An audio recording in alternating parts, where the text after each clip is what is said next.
ल साथीहरू, फाइनली मैले चाहिँ यहाँ अब यो चाहिँ स्वामीको बोनसाईको लागि मेटेरियल अन्तिम तयारीमा यहाँ लिइसकेको छु, घरमा लिइसकेको छु। र अब यसलाई चाहिँ गरेर यहाँ छ यो पिपलको बोनसाई, यो सानो टाइपको स्वामी बोनसाई होइन।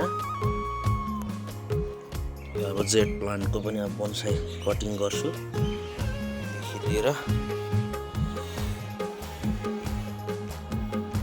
यो चाहिँ तल्लोपट्टि पनि राख्छु स्वामीको बोनसाई।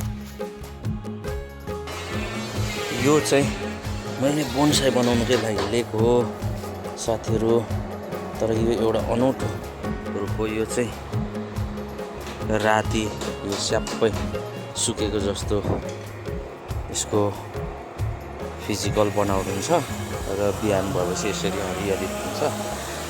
र यसलाई पनि बोनसाई बनाउनुको लागि तयारी गरिरहेको छु, सानो टाइपको।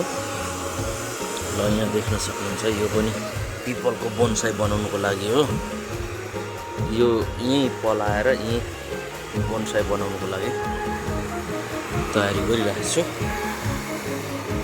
यो यतातिर सबै फुलहरू, यो बुगनबेलिया अस्ति फुलेको मैले देखाएको थिएँ, यो सर्लक्कै अब झरेको छ। झरिसकेपछि र फेरि यसलाई अलिक पछि प्रुनिङ गर्छु। यो फुल धेरैले यो पातै यसको चाहिँ नै सिङ फुल भन्छ, तर यसको यस्तो फुल हुन्छ है साथीहरू। यो क्याक्टस प्रजातिकै मलाई लाग्छ। ल फाइनली यसलाई चाहिँ मैले यसरी मेटेरियललाई चाहिँ मजाले प्रुनिङ गरेर तयारी गर्दैछु र यसलाई ताछेर सबै यसको रुखलाई यो हेर्न सक्नुहुन्छ पाउडर रुटन हो, यो हर्मोन पाउडर हो। यो चाहिँ यो घाउहरूमा सबै यसरी मिल्छ।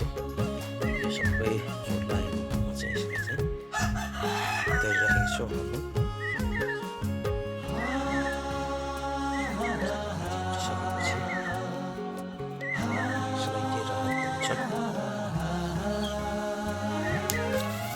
पछि अर्कै यसको लुक्स दिन सकिन्छ। अहिले चाहिँ जस्ट यहाँनिर चाहिँ सार्नुको लागि तयारी गरिरहेको छु। फरक लुक्स दिन्छ पछि चाहिँ गर्दैछु। जति पनि चोट लागेको छ यो सबै मैले यहाँको आवश्यक पर्ने स्थानहरूमा सबै मटारेर ताछेर चाहिँ यो घरलाई चाहिँ हर्मोन लगाउँदैछु है त।